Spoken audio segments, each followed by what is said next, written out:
स्वतंत्रता दिवस की बहुत बहुत बधाई। आज आज़ादी के 75 वर्ष पूरे हो चुके हैं और हमारा सौभाग्य है कि हम आज़ाद भारत में पैदा हुए। मुझे पता है मेरे पिता 1947 से पहले उन्होंने जन्म लिया और कुछ यादें उनकी आज भी वो बताते हैं। उस जीवन में और जो जीवन आज हम जी रहे हैं उसमें जमीन आसमान का फर्क है। इसलिए मैं आपको सौभाग्यशाली कह रहा हूं। आजादी का मतलब ये है कि हमारे देश की जो ज्योग्राफिकल बाउंड्रीज है वो फ्री है, उस पर किसी का कब्जा नहीं है। हमारे देश का कानून चलता है और एक डेमोक्रेटिक कंट्री है जहां हमारी सबकी बात को रखा जा सकता है, उसकी वैल्यू है। इससे पहले जब देश आजाद नहीं था तब हम अपनी बात भी नहीं कह सकते थे, अपने मन का काम भी नहीं कर सकते थे। इसीलिए हम सब सौभाग्यशाली हैं। आपके दादा, आपके नाना या उनसे बड़े अगर कभी उनसे चर्चा हुई हो या वो घर में हो तो वो आपको ये सारी बातें बताएंगे। अब जब हमें इतनी फैसिलिटीज मिली हैं, इतना अच्छा वातावरण मिला है, इतना अच्छा देश मिला है, तो हमारी भी कुछ जिम्मेवारियां होती हैं कि हम उसके लिए कुछ करें। आपको शायद ये नहीं पता कि जब देश आजादी के लिए लड़ रहा था तो कितने लोगों ने अपनी जान को सैक्रिफाइस कर दिया देश के लिए। अगर एक पिता ने, एक बेटे ने अपनी लाइफ सैक्रिफाइस की कंट्री के लिए, तो उसकी माँ ने, पत्नी ने, बहन ने उनके लिए अपने जीवन को ही सैक्रिफाइस कर दिया और उन्हीं के लिए लगे रहे। एक पूरा परिवार हिल जाता है घर में से अगर कोई एक मेंबर चला जाता है, सारा परिवार खत्म हो गया। उनकी लड़ाई बॉर्डर पर चल रही थी और जो परिवार के मेंबर थे उनकी लड़ाई घर में या देश के अंदर चल रही थी। एक कोल्ड वॉर की सिचुएशन थी। 1947 से पहले का अगर समय आप सोचें या कोई फिल्म या वीडियो से देखें, उसमें और आज में जमीन आसमान का फर्क है। दुनिया भर की बीमारियां, ना साफ पीने को पानी, ना खाने को अन्न, ना पहनने को कपड़े और चारों तरफ गरीबी ही गरीबी। आप ऐसा सोच भी नहीं सकते। आज देश के केवल कुछ ही हिस्सों में आप ऐसा पाएंगे जहां साफ पीने को पानी नहीं है, खाने को अन्न नहीं है और उन लोगों ने शायद बिजली को, लाइट को, बल्ब को नहीं देखा। अदरवाइज मैक्सिमम इंडिया के पार्ट्स में सब कुछ अवेलेबल है, सारी फैसिलिटीज अवेलेबल है। तो उनके सैक्रिफाइस को शायद हम कभी भी रिकॉग्नाइज या रियलाइज ना कर पाए। लेकिन हम अगर इन बातों का जिक्र करते रहेंगे, हर वर्ष हम नेशनल फेस्टिवल्स को मनाते रहेंगे, तो शायद हमारा दिमाग, हमारी सोच वहां तक पहुंच पाए।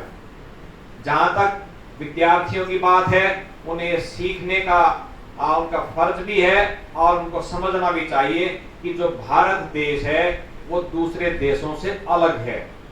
अलग इसलिए है कि जब मैं जर्मनी एक्सचेंज प्रोग्राम पर जाता था तो वहां आज तक भी लोगों में हीन भावना थी कि ये ईस्ट जर्मनी है और ये वेस्ट जर्मनी है, क्योंकि वो दोनों अलग हिस्से थे। एक हिस्से पर रसिया का राज था और हिटलर ने इतने लोगों को मार दिया कि अगर जर्मनी में खुदाई किसी लोकेशन पर करते हैं तो वहां से कंकाल निकलते हैं। आपको सभी को याद है कि अमेरिका ने जापान के ऊपर बॉम्ब डाल दिया था, एटॉमिक बॉम्ब, और सब कुछ तबाह कर दिया। उसके बाद जापान ने अपना बदला लेने के लिए पर्ल हार्बर पर अटैक किया और वहां बहुत से लोगों को मारा। इसका मतलब सभी देशों में जो स्वतंत्रता की लड़ाई हुई वो गोली से, बंदूक से, गोले से हुई। लेकिन भारत एकमात्र ऐसा देश है जिसने अपनी लड़ाई को शांति से लड़ा, बिना लाठी डंडे के लड़ा, और इसलिए हमारे देश को आज भी रिकॉग्नाइज किया जाता है कि ये डिफरेंट हैं। और आज सारी दुनिया उस हिटलर जैसे आदमी को नफरत करती है, इवन जर्मनी के आदमी भी, और हमारे देश के जो स्वतंत्रता सेनानी थे उनको लाइक करते हैं, सभी उन्हें जानते हैं। तो ये फर्क हमें समझना पड़ेगा। कभी भी हमारे घर में, परिवार में, विद्यालय में हमारे दोस्तों में मतभेद है तो हमारे पास सबसे अच्छा तरीका है हम आपस में बैठकर इस बात को सुलझा लें शांति प्रिय तरीके से। तो ये बात यहाँ से सीखने की है। दूसरी बात सीखने की हमारे लिए ये है कि जिन शहीदों ने इस देश को आजाद करके हमारे हाथों पे सौंपा है, क्या हम उसकी बागडोर संभालने के लिए तैयार हैं? जब मैं पढ़ता था तो मैं हमारे देशों को भारत का भविष्य कहा जाता था। आज आप पढ़ रहे हैं, आपको भारत का भविष्य कहा जाता है। यानी देश की बागडोर धीरे धीरे आपके हाथों में आ रही है। तो आपने देश को कैसे संभालना है, कैसे रन करना है वो आपको सोचना होगा। वो इस तरह सोच सकते हैं कि मैं आज से 20 साल बाद या 30 साल बाद अपने देश को कैसे देखना चाहता हूं। आप जैसे अपना जीवन चाहते हैं, अपने समाज का, अपने देश का जीवन चाहते हैं, आप वैसा सोचें और उस पर रिवर्स इंजीनियरिंग करते हुए आज आए और देखें कि मुझे आज क्या करना होगा जिससे 20-30 साल बाद सब चीजें ठीक हो जाएं। आपको ये भी देखना होगा कि क्या हम वाकई आजाद हुए हैं। एक आजादी है कि दुश्मन ने हमारी बाउंड्रीज को छोड़ दिया, हमें आजाद कर दिया, और एक आजादी है यहां से, सोच से, मन से। अगर मैं मोबाइल के बिना नहीं रह सकता, मैं टीवी के बिना नहीं रह सकता, इसका मतलब मैं मानसिक तौर पर आजाद नहीं हूं। अगर मैं जंक फूड खाने से अपने आप को नहीं रोक सकता, इसका मतलब मैं मानसिक तौर पर आजाद नहीं हूं। यानी मुझे अपनी आजादी के बारे में इवैल्यूएशन करना पड़ेगा, असेसमेंट करना पड़ेगा कि मैं इस बात को समझ पा रहा हूं या नहीं। तो आपको पहले ये देखना है। और जब बात आती है 15 अगस्त की, 26 जनवरी की, तो कई बार सभी जोश में आ जाते हैं क्योंकि आपको ट्राई कलर दिखाई देता है, गाने सुनते हैं देशभक्ति के, और सारी एक्टिविटी ऐसी होती हैं। लेकिन बाई एंड बाई ये जो फीलिंग है, इमोशन है, नॉस्टैल्जिया है, ये धीरे धीरे डर जाता है।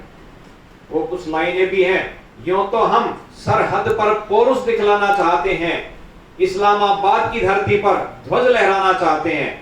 ये सभी को 15 अगस्त आता है, 26 जनवरी आती है, 2 अक्टूबर आता है, तो हम कहते हैं ये कर देंगे, हम वो कर देंगे, और बाई एंड बाई वो फीलिंग डाउन चली जाती है। तो इस पर जो जवाब है वो ये है, सरहद सैनिक संभाल लेगा, बैठा वतन की साधना में, हम भी तो कुछ अर्पण कर दें भारत माँ की आराधना में। यानी हम अगर विद्यार्थी हैं तो ये जरूरी नहीं कि हम सरहद पर जाकर लड़ाई करें दुश्मन से, ऐसा नहीं है। हम अपनी लड़ाई यहाँ पर जारी रख सकते हैं। हमारी लड़ाई किससे है? हमारी लड़ाई हमसे ही है, स्वयं से है। हमें अपने आप को मिरर में देखना है। हमारे से एक्सपेक्टेशन क्या है, हमारे अंदर क्या टैलेंट है, हमारी क्या स्ट्रेंथ है, हम क्या उस टैलेंट को, उन रिसोर्सेज को यूटिलाइज कर रहे हैं या नहीं कर रहे। अगर आपको लगता है आप बड़ी अच्छी पढ़ाई कर सकते हैं, आप 95% नंबर ले सकते हैं और आप उसमें चूके हुए हैं, तो आप पढ़ाई अच्छी करें। आपको लगता है आप स्पोर्ट्स में बड़ा अच्छा कर सकते हैं, तो आप उसके लिए काम कर सकते हैं।